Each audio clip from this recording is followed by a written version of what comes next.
Le métier de boulanger ne m'intéressait plus parce que la même baguette de pain pouvait être trop cuite pour l'un, pas assez cuite pour l'autre. Et aussi parce que j'ai cette passion pour le sport automobile qui était dans mon sang depuis le début. Et quand je voyais tous ces accidents qui arrivaient, et comme je n'avais pas d'argent, j'ai racheté un magasin qui était en faillite un petit accessoire automobile.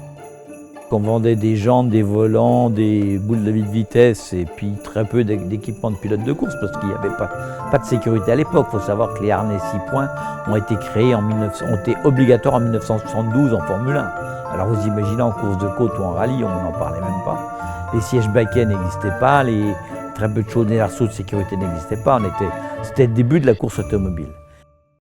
Vous voyez, 50 ans après, on s'est spécialisé complètement dans le pilote des pieds à la tête, c'est-à-dire les chaussures, les sous-vêtements, les combinaisons, les casques. Nous fabriquons nous-mêmes nos casques qu'on a développés ici en France avec des normes FIA et des HANTS, puisque nous sommes pour le FHR, le Front Head Restraint, le plus gros fabricant au monde.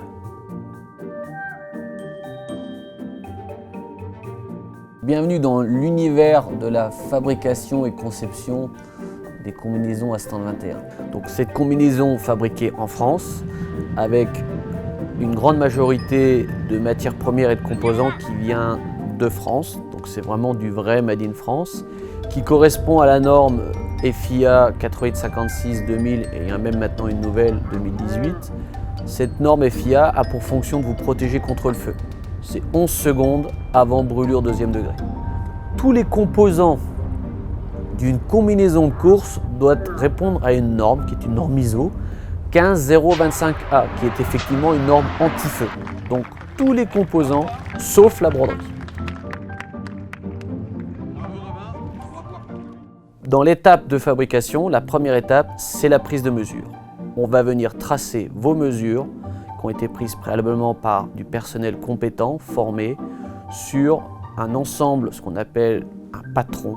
C'est tous les morceaux de la combinaison qui composent la combinaison qui vont être ajustés et adaptés aux mesures prises par le commercial sur le pilote concerné.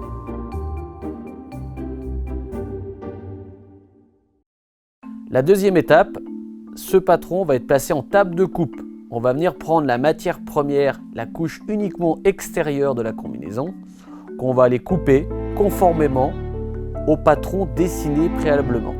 Comme ça guide totalement les coupeuses sur la taille et la dimension du tissu à découper.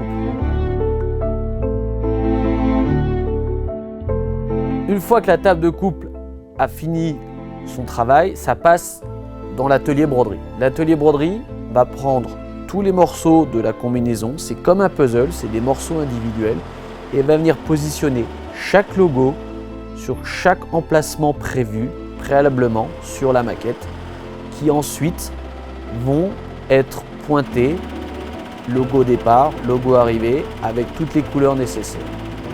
C'est la seule étape automatisée avec le patronage, tout le reste est un processus artisanal, est un processus manuel. Et cette opération prend beaucoup de temps parce qu'il y a beaucoup de logos sur une combinaison. La broderie a terminé, on va aller au matelassage. On va rajouter les couches intérieures puisqu'une combinaison est faite de multitudes de couches, de 2 couches jusqu'à 7 couches, et que le fil utilisé préalablement en broderie n'est pas anti-feu. C'est le seul produit qui ne répond pas à une norme anti-feu.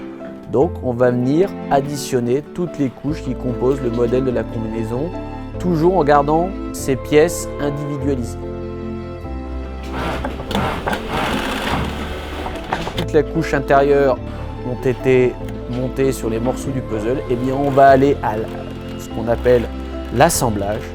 Donc l'assemblage, c'est qu'on va prendre toutes les pièces du puzzle et les coudre ensemble pour en faire en une seule pièce à la fin de la combinaison. Puisqu'on part d'une vingtaine de pièces, voire plus pour certains modèles, jusqu'à une pièce finale pour que le pilote puisse l'enfiler, la porter, se sentir à la fois protégé et confortable.